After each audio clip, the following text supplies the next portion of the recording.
இங்க இருக்கக்கூடிய எல்லா கட்சிகளும், அதாவது பாஜக, அதிமுகவை தவிர்த்து இங்க ஆளுநர் வந்து ராஜினாமா பண்ணணும். ஏன் அப்படின்னா, இனிமேலும் அந்த பதவியில தொடர்றது தார்மீக ரீதியா கரெக்டா இருக்காது.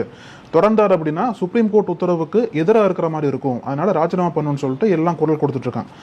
இது வந்து அரசியல் கட்சிகளோட பார்வை. ஒரு பத்திரிகையாளரா உங்களோட பார்வை எப்படி சார் இருக்கு? ராஜினாமா பண்ணணுமா இல்ல இதுல என்னன்னா, ஒரு மாரல் ரெஸ்பான்சிபிலிட்டி அப்படிங்கிற ஒரு ஆங்கிள் வந்து அவர் ராஜினாமா பண்றது அவருக்கு நல்லது. ஏன்னா ஒரு பதவியில் இருக்கும் பொழுது அந்த பதவியில் நீங்கள் எடுக்கும் முடிவுகள் வந்து ஸ்ட்ரைக் டவுன் ஆகிறது வேற.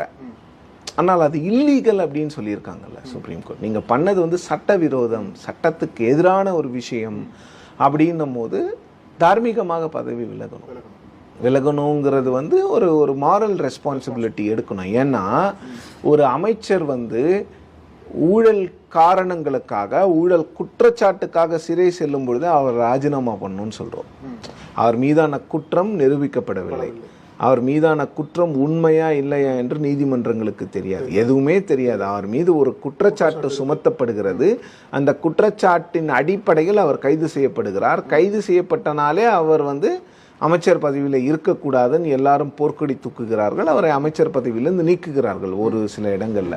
அப்போ ஒரு மக்களால் தேர்ந்தெடுக்கப்பட்ட ஒருவருக்கே இப்படிப்பட்ட ஒரு ஸ்ட்ரிஞ்சன்ட் ரூல்ஸ் இருக்குன்னா, மக்களால் தேர்ந்தெடுக்கப்படாத ஒரு அப்பாயிண்டட் கவர்னருக்கு, அதுவும் நாட்டினுடைய உச்ச நீதிமன்றமே நீங்கள் செய்த முடிவுகள், நீங்கள் எடுத்த முடிவுகள் எல்லாம் சட்டவிரோதம் என்று கூறிய பிறகு அந்த பதவியிலிருந்து விலகுவது அவருடைய தார்மீக பொறுப்பு, தார்மீக கடமை.